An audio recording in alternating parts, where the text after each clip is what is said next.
गांव रामपुर की गलियों में हर रोज चूल्हे की रोटियों की खुशबू उड़ती थी। वहीं एक बड़ा हवेली नुमा घर था। ठाकुर साहब का गांव का सबसे अमीर परिवार। उनके बेटे की बहू थी सुमन, जो शहर से आई थी, आधुनिक और थोड़ी घमंडी। वहीं दूसरी तरफ गांव के अंतिम छोर पर एक टूटी सी झोपड़ी में रहता था मोहन, गरीब किसान, जिसकी बहू थी गीता, सीधी सादी, मेहनती और सबकी प्यारी। सुमन दिन भर सोने के गहनों से लदी रहती, नौकरों से काम करवाती और गांव की औरतों को अपने पहनावे और मोबाइल दिखाकर नीचा दिखाती। उसे लगता था कि गांव के लोग अनपढ़ और पिछड़े हैं। गांव की साधारण बातें उसे उबाऊ लगती। वो कहती, ये सब गांव की औरतें तो बस मिट्टी में लौटने को ही जिंदगी समझती हैं। उसके सास ससुर भी उसकी आधुनिक सोच के आगे चुप थे।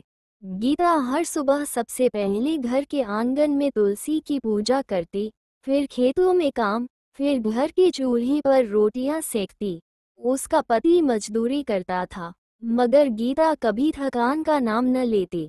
गांव की हर बुजुर्ग महिला को माँ कहती, हर बच्चा उसे चाची। उसके पास ना नए कपड़े थे, ना मोबाइल, लेकिन एक मुस्कान थी जो हर किसी को अपनेपन का एहसास देती थी। गांव में तेज बारिश हुई और बाढ़ का खतरा मंडराने लगा। खेत डूबने लगे, कई कच्चे घर गिर गए। गांव के प्रधान ने मदद मांगी। अमीर बहू सुमन ने कहा, हम क्यों मदद करें? सरकार देखे ये सब। लेकिन गीता ने सबसे पहले अपने छोटे से घर के दरवाजे खोले। जो भी बेघर हुआ, उसे अपने घर बुलाया। वो खुद भूखी रही, मगर दूसरों को रोटियां सेककर खिलाई। गांव वालों की आंखें खुल गईं। उन्होंने देखा कि असली बहू कौन है। एक बुजुर्ग दादी ने सबके सामने कहा, असली सोना तो गीता है, जिसकी ममता में सच्चाई है। गहनों से कोई बहू नहीं बनती बेटा, दिल से बनती है। उस दिन सुमन पहली बार खुद को अकेला और खाली महसूस करने लगी। सुमन ने गीता से माफी मांगी। धीरे धीरे वह भी गांव की महिलाओं से घुलने लगी। गहनों की जगह अब उसके हाथों में चूल्हे की सोंधी महक थी। बाढ़ के बाद गांव में सब कुछ अस्त व्यस्त हो गया। कई खेत खराब हो गए, कई लोग बेघर हो गए। सरकारी मदद अभी तक नहीं आई थी। ऐसे में गीता दिन रात लोगों की सेवा में लगी थी। वो अपने घर में गांव की महिलाओं के लिए चूल्हा जलाकर खाना बना रही थी। गांव के बुजुर्ग और महिलाएं गीता को आशीर्वाद देते हुए कहते, बिटिया, तू तो भगवान की बहू है, तेरे हाथों में सेवा है। ये सब सुमन चुपचाप देख रही थी। पहली बार उसने देखा कि लोगों का सम्मान पाने के लिए सोने की चूड़ियां नहीं, बल्कि सोने जैसा दिल चाहिए। सुमन दिन भर अपने कमरे में चुपचाप बैठी रहती। ना तो वो टीवी देख रही थी, ना ही फोन चला रही थी। एक दिन उसने अपने पति से पूछा, क्या तुम चाहते हो कि मैं भी कुछ करूं गांव के लिए? अगर तुम दिल से कुछ करना चाहो तो देर कभी नहीं होती। गीता से कुछ सीख लो, वो गरीब है पर उसके पास सब कुछ है। ये बात सुमन के दिल को लग गई। अगले दिन सुमन पहली बार बिना मेकअप, साधारण साड़ी में गीता के घर पहुंची। गीता हैरान रह गई, मगर मुस्कुराकर बोली, आइए भाभी, आपके लिए चूल्हे की गरम रोटी है। गीता, मैं तुम्हारे साथ काम करना चाहती हूँ। मुझे भी लोगों की सेवा करनी है। गीता की आंखें भर आईं। उसने बिना सवाल किए सुमन को गले लगा लिया। उस दिन दोनों बहुएं मिलकर गांव की महिलाओं और बच्चों के लिए खाना बनाने लगी। सुमन ने पहली बार चूल्हा जलाया और पहली बार मेहनत की रोटी का स्वाद चखा। सुमन ने शहर से पुराने कपड़े मंगवाए और गांव की जरूरतमंद महिलाओं में बांट दिए। उसने गांव की लड़कियों को पढ़ाना शुरू किया। उसके पास था मोबाइल, इंटरनेट, किताबें। अब वो सब गांव की भलाई में लगाने लगी।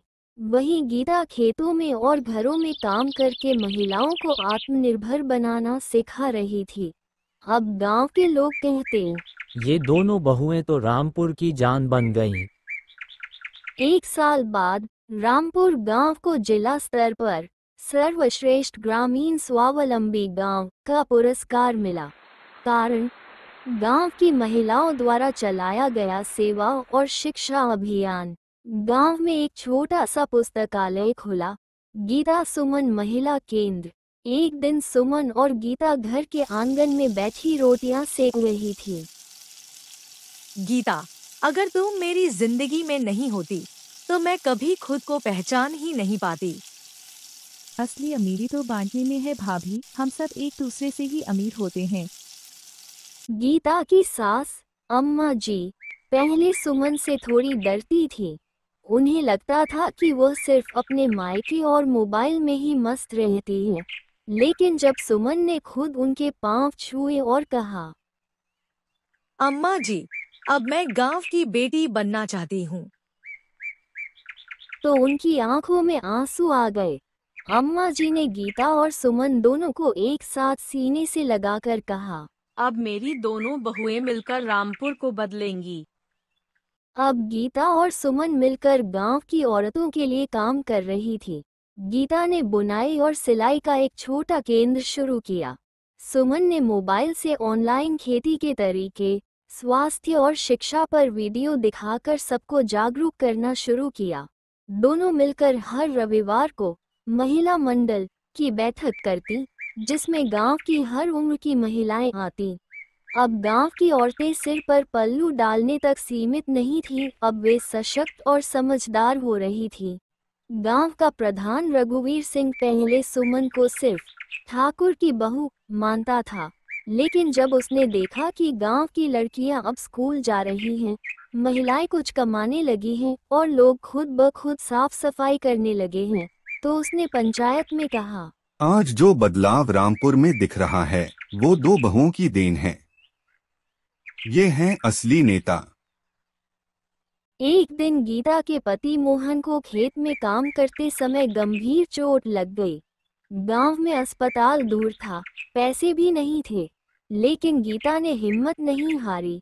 सुमन ने तुरंत अपनी चूड़ियां निकालकर कहा, ये लो गीता, अपने मोहन जी को शहर ले जाओ।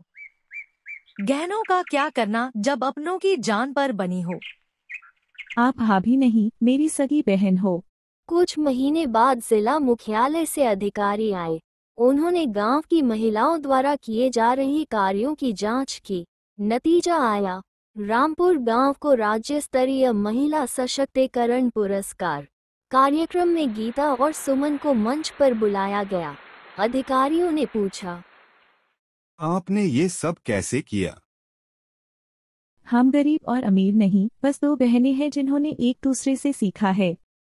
मैंने गहनों से नहीं, गीता के दिल से अमीरी सीखी है। रामपुर की गलियों में अब हर घर से हंसी की आवाजें आती। बच्चे स्कूल जाते, महिलाएं आत्मनिर्भर होती और गांव की दोनों बहुएं सबका सहारा बन चुकी थीं। एक शाम दोनों बहुएं तुलसी के पास दीप जलाते हुए बैठी थीं। सुमन बोली, गीता, हम सच में बदल गए हैं ना? हम नहीं दीदी, हमने गांव को बदल दिया है। सुमन और गीता एक शाम चौपाल पर बैठी थी। सामने गांव की लड़कियां खेल रही थीं। कुछ पढ़ाई में रुचि रखती थी, पर ज्यादातर को घर के काम में डाल दिया जाता था। सुमन ने कहा, गीता, अगर हमारी बेटियां भी ऐसे ही बर्तन मांजती रह गई, तो ये बदलाव अधूरा रहेगा। हमें उनके सपनों को पंख देने होंगे, वरना ये गांव फिर से पीछे चला जाएगा। अगली सुबह गांव में ढोलक की थाप के साथ एक घोषणा हुई। रामपुर गांव में अब से हर लड़की को स्कूल भेजना अनिवार्य होगा, और जो माता पिता ऐसा करेंगे उन्हें पंचायत की ओर से सम्मान मिलेगा। सुमन ने अपने शहर के दोस्तों से किताबें मंगवाईं। गीता ने गांव की औरतों को समझाया कि पढ़ाई जरूरी है। धीरे धीरे बदलाव आया। वो बच्चियां जो कभी गुड़ियों से खेलती थी, अब कॉपी किताब लेकर स्कूल जाती। रामपुर की एक लड़की थी, नेहा, जो बहुत होशियार थी, पर उसके पिता किसान थे और कहते, लड़कियों का क्या करना है, बस ब्याह करना है। एक दिन सुमन और गीता उसके घर पहुंची। गीता बोली, भैया, लड़की बोझ नहीं होती। अगर आपने नेहा को उड़ने दिया तो वो सिर्फ आपका ही नहीं, गांव का भी नाम रोशन करेगी। नेहा को हम खुद पढ़ाएंगे, फीस, किताबें, सब हमारी तरफ से। तुम दोनों तो फरिश्ते हो बहनों, मेरी बेटी अब डॉक्टर बनेगी। 6 महीने बाद गांव में पहला बालिका उत्सव आयोजित हुआ, जिसमें बेटियां कविता, नाटक और भाषण सुनाती। नेहा ने मंच पर आकर कहा, अगर मुझे मेरी माँ और गीता सुमन दीदी न मिली होती तो मैं कभी अपने सपने नहीं देख पाती। मैं अब डॉक्टर बनूंगी और गांव के हर मरीज का इलाज करूंगी। रामपुर अब राष्ट्रीय समाचारों में आ चुका था। भारत का सबसे प्रेरणादायक गांव, जहां 2 बहुएं बनी बदलाव की मिसाल। राष्ट्रपति भवन से आमंत्रण आया और सुमन व गीता को नारी शक्ति सम्मान से नवाजा गया। दोनों ने मंच पर कहा, हम सिर्फ बहुएं नहीं हैं, गांव की बेटियां हैं। और जब बेटियां जागती हैं तो पूरा देश आगे बढ़ता है। रामपुर की मिट्टी अब सिर्फ खेती के लिए नहीं जानी जाती थी। अब यहाँ से डॉक्टर, अध्यापिका, वैज्ञानिक और अफसर बेटियां निकलती थीं। सुमन और गीता स्कूल की छत पर बैठी थीं। गीता बोली, सुन रही हो दीदी, नेहा का मेडिकल कॉलेज में नाम आ गया। और रम्या का टीचर बनने का सपना भी पूरा होने वाला है। सुमन और गीता अब सिर्फ गांव की बहुएं नहीं थीं, वे रामपुर की रीढ़ बन चुकी थीं। एक दिन सुमन ने कहा, हमने स्कूल चलाया, पढ़ाई शुरू करवाई। अब वक्त है कि लड़कियां गांव छोड़कर शहर न जाए, गांव में ही कॉलेज बने। और एक महिला स्वास्थ्य केंद्र भी, ताकि हमारी बहनें इलाज के लिए दर दर न भटकें। दोनों ने मिलकर गांव के प्रधान से बात की, गांव की पंचायत को तैयार किया और अपनी जमीन दान दी, एक महिला कॉलेज और स्वास्थ्य केंद्र के लिए। रामपुर कन्या महाविद्यालय की नींव खुद सुमन और गीता ने ईंट रखकर रखी। इस समारोह में आसपास के गांवों के लोग भी आए। वहीं गीता ने भावुक होकर कहा, आज मेरे बाबा जी की आत्मा जहाँ भी होगी, मुस्कुरा रही होगी कि उनकी अनपढ़ बेटी ने गांव की बेटियों को किताबें थमा दी हैं। कॉलेज में कंप्यूटर लैब, पुस्तकालय, खेल मैदान और एक बालिका छात्रावास भी बनाया गया। सुमन ने अपने शहर के डॉक्टर मित्रों से संपर्क किया। उन्होंने गांव में आकर एक स्थायी तारांकन महिला स्वास्थ्य केंद्र स्थापित किया, जिसमें महिलाओं की निःशुल्क जांच, दवाइयां और सलाह मिलती थी। अब कोई महिला दर्द में घर में नहीं रोती, उसके पास उम्मीद थी। गीता ने गांव की लड़कियों के लिए फुटबॉल और कबड्डी की कोचिंग शुरू करवाई। सुमन ने लड़कियों को तैराकी और कराटे की ट्रेनिंग दिलवाई। गांव की बेटी बबीता ने राज्य स्तरीय कबड्डी प्रतियोगिता में गोल्ड मेडल जीता। मंच पर कहा, मेरी माँ खेतों में काम करती थी, आज मैं पूरे राज्य के लिए खेल रही हूँ। सब गीता दीदी और सुमन दीदी की वजह से है।